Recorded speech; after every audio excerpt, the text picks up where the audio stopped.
বাড়িতে যদি দেখেন কোনো মাছ মাংস নেই আর এরকম ধনেপাতা আছে, তাহলে ঝটপট করে তৈরি করে নিতে পারেন এরকম ধনেপাতার ভর্তা।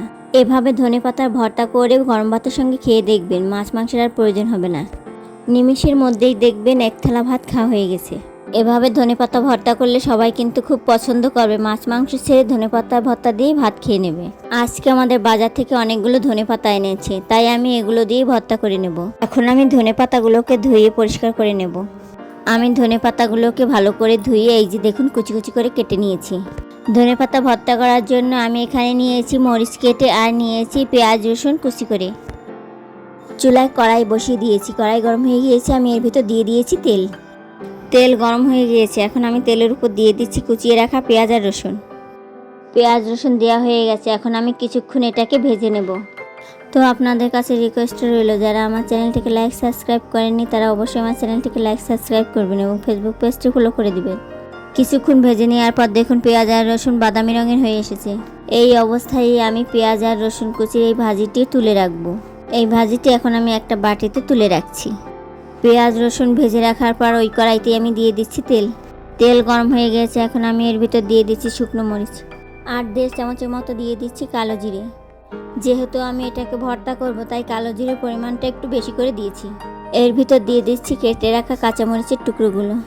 এগুলো একটু ভাজা ভাজা হয়ে গেছে, এখন আমি এর ভিতর দিয়ে দিচ্ছি কুচিয়ে রাখা ধনেপাতা। ধনেপাতা দেওয়া হয়ে গেছে, এখন একটু নেড়ে চেড়ে নিচ্ছি। ধনেপাতার ভিতর দিয়ে দিচ্ছি স্বাদ মতো লবণ। লবণটা আপনাদের স্বাদ মতো নেবেন। সব কিছু দেওয়া হয়ে গেছে, এখন আমি ধনেপাতাটাকে কিছুক্ষণ রান্না করে নেব। শাকগুলো একদম কচি, তাই দেখুন খুব তাড়াতাড়ি শাকগুলো গলে যাচ্ছে। শাকটা কচি থাকায় দেখুন অনেকটাই জল বেরিয়ে এসেছে। জলটা শুকিয়ে না যাওয়া পর্যন্ত আমি শাকটাকে রান্না করতে থাকবো।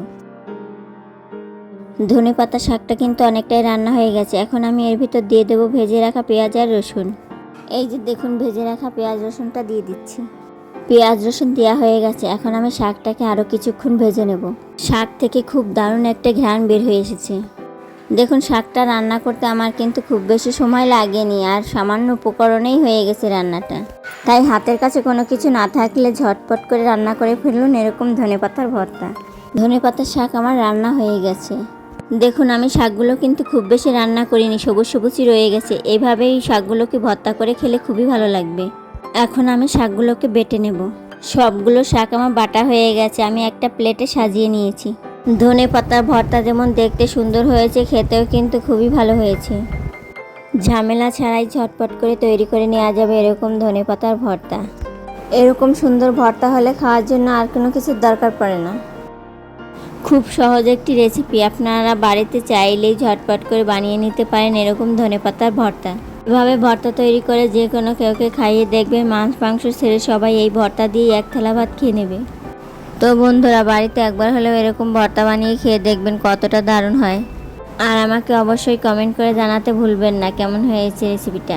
তো আপনাদের কাছে আবারও রিকোয়েস্ট করছি, যারা আমার চ্যানেলটিকে লাইক সাবস্ক্রাইব করেননি তারা অবশ্যই আমার চ্যানেলটিকে লাইক সাবস্ক্রাইব করবেন এবং ফেসবুক পেজটি ফলো করে দিবেন।